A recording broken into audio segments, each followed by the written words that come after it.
Alright, welcome back everybody. This is Mortal Minions 5. We are in turn 37 of the Blitz with Phaeacia. Let's see if we can keep this going. No, our turn, the Jotun Hearse has claimed the Silver Throne. That's my throne. And we've cast Sea Trolls, found a magic site, but let's have a look at the battle. There's a battle in Anserna. Let's see what that is all about. This is the Jotun army moving up. These guys are the skeleton spammers that I was talking about earlier. They're doing enlarge on themselves. Interesting. Some of them are anyway. They might not be doing their scripted spells because they are in a small fight here. This is just a bit of PD fighting back, so it's not really worth for them to cast any big spells here. Alright. Do we kill anything on the defense? We do not. There's a battle in Cetis, me attacking into Cetis here. Not sure what that's all about. Oh, this is me poking to see if he moved his army away from Cetis. But of course he didn't. There's a battle in Jirib. Yeah, so this is where I caught these guys out on an island. They were not able to move away, so I knew that he would not be able to escape, and also that I would be able to come in here and win for sure. He wouldn't be able to reinforce, no escape. And this is the first time Olm sees my lightning strike stuff, and I remember him in the chat. He was like, "Oh, this is a lot of lightning," which is kind of fun. Yeah, and it's really good against his highly armored dude because it completely negates armor. So maybe we could have fought Olm effectively. I'm not sure. Maybe I would have won a war against Olm straight up just because of my lightning strikes. That is possible. I'm not so sure. Anyway, there was a battle in Elidor. Against Pangea, Asphodel attacking Pangea here. I think he has gone AI at this point. But for some reason he isn't quite dead yet. And so let's have a look at this magic site found in Serenity, a thermal vent down here. Alright, just one fire gem per turn. Oh, and we have orders on this turn. Beautiful. Very good. Unexpected event in the Dark Waves, you get a bit of magic gems. Fortification in Cetis has been breached, so the enemy is about to march in here and clear us out. We saw his army, he's up to 243 units here. And with my Pretender being dead and our army has been wiped out, we are about to once again lose Cetis. Which is sad, but at least we have still taken that player out of the game, in effect, by crippling him so much that he could never win, probably. And Yuleman, the god of Pangea, has been permanently vanquished. At the end, he did not rule a single province and has nowhere to return. GG to Chris Lighthawk. This makes Asphodel pretty powerful. Yeah. For sure. Meanwhile, I'm raiding Olm down on this little island here with my underwater Sahawkin force. We are recruiting Sahawkin in here at full speed, and we'll be doing so for the entire game. Still doing some underwater movements and stuff, and the guys that took the island here will now sail out to Jirib, and then we are gonna mount a defense against this invading Jotun army here. At this point, I believe Jotunheim is also fighting someone else. I don't recall exactly how that was working out. I think it must have been Asphodel or Olm, but I don't really know. The guys didn't tell me a lot about what was going on around the world because, well, I don't know. They probably didn't want me to have too much information at this point in the game. Alright, let's look at turn 38. Quickly check whether or not, yeah, it is turn 38. Now we are casting Elemental Storm everywhere. Lovely. But before we look at that, let's have a look at the battles. There's a battle in Oaklands here. This is our main army now, sailing up to meet our other forces. Not a lot to look at, but they are there. We're still doing Storm, and we're still spamming lightning everywhere. It's still massive and pretty powerful. Do we hit any of our own guys? I think we did a little bit there, and it didn't look like we lost anyone though. No. All is well. Look at the kill score on just 18 of these Colossi Storm Captains getting 53 kills here. of course on chaff, but still, it's just really efficient killing. Then, let's see, Solian, oh yeah. Mr. Asphodel had lost territory up here to some troglodytes. And so he's reclaiming that now. They do some nasty damage to him. Huh. Yeah, they are pretty powerful. 24 units lost, 3 black centaurs. But he takes that back, and this had been lost for so many turns, so I was finally ready to come in here and take it for him. Not from him. But he marched in the same turn, and I don't think my guys here would have won anyway. They would have been smashed by those troglodytes. I didn't realize that there were that many. And so I ended up also losing this army, I believe. Yeah. Which is fine. Doesn't really matter. And I do believe that this is the turn where Asphodel tells me that he is breaking our non-aggression pact. We had a NAB 3, which means he cannot attack me then for the next 3 turns. But that happens this turn, I believe. I'm not sure if it's because of this. He said it was because the other guys had told him that I was about to win, which is technically true. I'm probably the one closest to winning, anyway. There was a battle in Jurib. Jotunheim is now coming in with one of these Frimsgonies running around with the what's it called? The Schuthon on life. And I just had this one Prince Consort, which I must have forgotten to script. No, he was here site searching, right. So I think he got away with the site searching and then he needs to leave. Let's see if he got away. Yeah, he escaped to Serenity, no problem. In Alaria, we are attacking Ulm on this little island south of his position. Huh. I thought we lost this one, but we don't. Perfect. Then, there's a battle in the Fortress of Cetis. I don't think we have anything here, really. Oh, a little bit of guys. But not a lot. And we have some priests casting Final Rest, so they might have killed some undead here.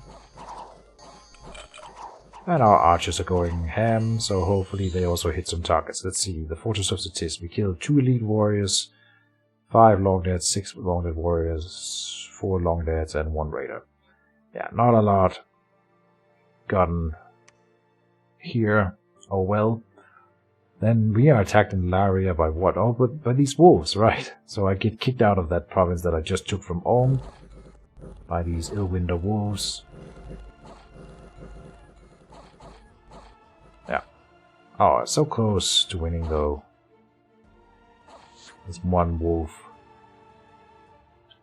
prevails. An unexpected event occurred in Phaeacia. Another giant stack joins us. Alright, that's nice. In Inuptia, Earth Gems +7, the Sinks, 66 gold. We get some unrest in the Typhian Sea. Dominion change in the Holy See, no? To my dominion, or it's shifted back anyway. Construction of palisades in Volvamori is completed. Here we've built a fort now. In Morias we have completed a fortress here. We are under siege in Cerna, but the walls are repairing faster than they get broken down here. Okay. And that's it. We've cast this elemental storm in a lot of places now. So we're getting these the size 4 air elementals. And here they are. They're not much to look at. They're small, but they're really, really good. They can fly, and they can fly in storms. They have storm immunity. High shock resistance, so they don't care about being hit by our own lightning. They've got this trample ability, and they are ethereal, unsurroundable, and they have affliction resistance 99. Okay, damn. But only 10 hit points. When they die, though, they don't die. They get turned into a size 3 unit, and then when it dies, gets turned into a size 2 unit, and so on and so forth. And so that's pretty powerful. We have a few of them in here, a few of them up here, and I believe a few in the capital as well. So we're building a good stack of them using all of our air gems. And I think we have forged, no, or otherwise we are about to forge a helmet that will give us more air magic so that we can put that on a tier 4 guy and get 5 per cast of that. And we'll be doing that every turn from here on out. And with that we will then be starting to alchemize some other gems into air to spit out more elementals. And that's about it. We did, and then contact sea trolls as well to burn some water gems. They give us quite a good number of these sea trolls, and they will help with the underwater fighting. Yeah, and so that's it for this turn here. Is that the first turn we do this episode? It probably is, yeah. We can do one more at least. So this was turn 38. Without saving, continue game. 39.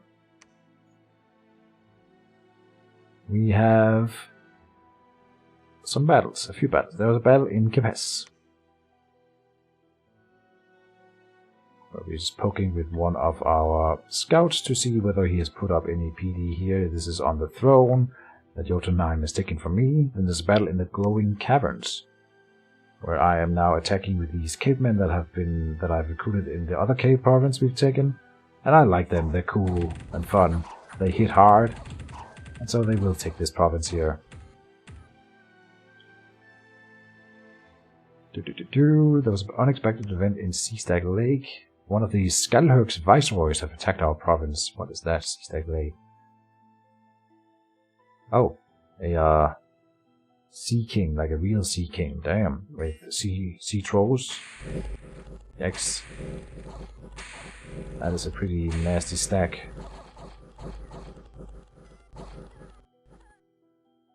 I didn't catch that during the game. He's order 3. Yikes. Alright. And then in Jebero, a pack of sea dogs has been roaming the coastal lands. So in Jebero, we also get a fight. This is on my throne on the island, so we should be able to defend this one, hopefully. And it's just a bunch of dogs, so I think yes, we are killing them. Good. We are under Keejchen and Cerner, and our walls are now getting damaged.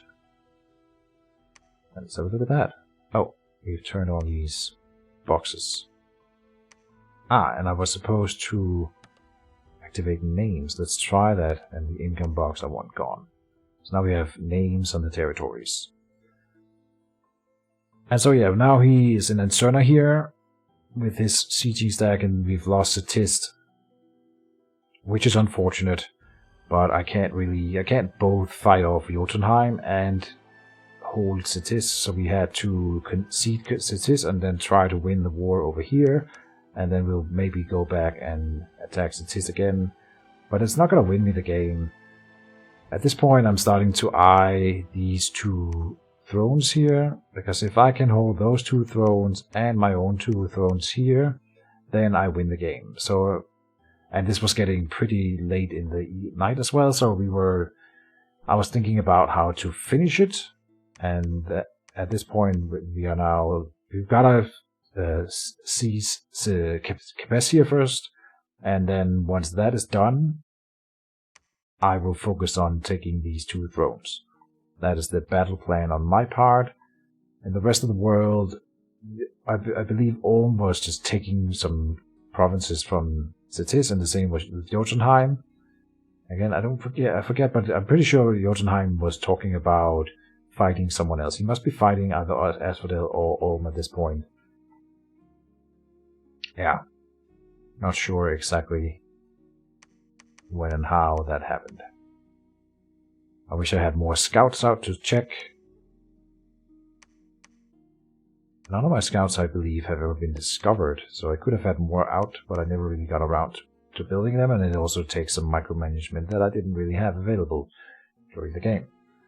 Alright. Let's see, we'll do another turn here. So this was turn 39. Without saving. No game. Turn number 40. Another elemental storm being cast here. Then there's a battle in Oaklands. Let's see what this is all about. This is next to Statist, so it's in his cap circle now again. Oh, and he's got a pretty nice army still now moving out. And at this point, he's still not probably able to win ever, but he has set his sights on just being a big nuisance to me for the rest of the game. I'm attacking in Anserna, where Jotunheim was sieging me. And here's our army now, with a line of sea trolls and some yetis. We've got elementals in the back, and griffins, and more elementals.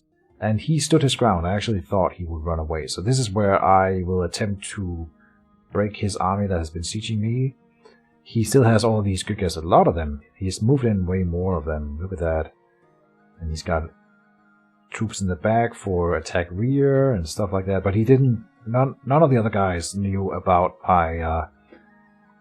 me summoning elementals yet at this point in the game, at least. So I don't think he expected this to come around, and I don't think here we see the griffins flying in, just randomly attacking because we couldn't script them, which is unfortunate. But this is perfect, and we are landing the lightning strikes on him. He's gonna start throwing down those hordes of skeletons in a second, but we saw him have these the rear guard lined up, which means that if any flying units are scripted to attack immediately at the start of the fight, they would have landed on those giants back here and not gotten to the mages. So then what we need to do with our flying units is to hold ground in the first 2 turns and then fly to the rear, which is why my elementals are holding. But if we do that with normal flying units, they can't fly because of the storm. So it's only possible because I have elementals who storm immunity. It's kind of perfect how that works out. Otherwise it would not have worked. Look at all that lightning. He is starting to do the scatter spam and getting out a few, but now I land in the midst of his mages here. And they will, first of all, they trample all the skellies that they attack, and then they get to the mages that they can't trample because they're too big. But they'll just be straight up attacking them. And we also won the melee big time, so yeah. This clears up his entire stack, and I think this was Jotunheim's biggest army in the game. So at that point he starts to talk about being eliminated from the game effectively, which is quite nice for us. We have 24 elementals going in, we lose 6 of them, but then they don't really die, they get turned into smaller versions of themselves. So we have -1 of this size of elemental, size 2, and then 5 size 3s. Alright, and we lost 2 yetis, 6 trolls, 11 Orichalcon guard, yikes. Not sure to what, but he does get some kills with his Ophidians. Alright. So that was in Anserna. We defeated or broke the back of Jotunheim's army. That's really nice. Then there's a battle in the Sinks where Orm is attacking me. He's just expanding down in the south still, taking provinces from me so that I have less income. The bastard. Then there's a battle in the Caverns of Gold. Up here I'm continuing to raid with my cavemen here, and we will take this cave province too. So at that point I believe I control the cave system here. Not that it really matters, it had almost no gold income. And I raided this province while I was building my army. I raided this one, so it has unrest 231. Just for the fun of it. It gave me a bit of gold too, I think. There's an unexpected event in Inutia, 4 gems, and then we get +8 defense in the Dark Waves here. Alright. Construction of a fortress in Wolvermori is done, and in Morias we completed the next tier. This is turn 40. Alright. I'm not sure if we have skipped another turn there. I don't think so, though. We are now with Antipater. He has the extra boost of air, so he summons an extra elemental when he is air 5. So he will be casting the Summon Elemental Storm every turn. Yep. I'm just checking whether or not we had our Pretender remaining here yet. No, we don't have him. or her. No, your mom. But we can look at our army here. We had 201 units, minus 39. This is sort of what we have going right now, but it's still pretty strong with 35 of these storm captains running around. The problem is that I'm very much a one-trick pony, right? If anyone comes in with massive, what's it called, shock resistance, the elementals will do nothing, the storm captains will do absolutely nothing, and or my Orichalcum Guard, if you have enough protection, like they are the saving grace, they can kill most things then, unless that thing has like 30 protection, in which case, if you have a 30 protection, 25 shock resistant, super combatant, it would just wipe my stack here. There would be nothing that I could do. So it's really a one-trick pony, just a lot of shock damage and good meat shields. And so that has carried us this far, but we'll see how long that continues to go. There's still some Jotunheim troops here, but we will be pushing down and taking Kepes, and then I hopefully also get Bell, and then we'll be eyeing Cetis again, but really we are thinking about thrones at this point. We also need your mom back, though. She's the one who's going to have to capture the unknown here. Meanwhile, my army, if it sails to either Gilgad or the Sinks, they will be able to sail to Akista here. And so that's the plan for the future turns. For now, I will say thank you guys for watching, and see you next time. Bye-bye.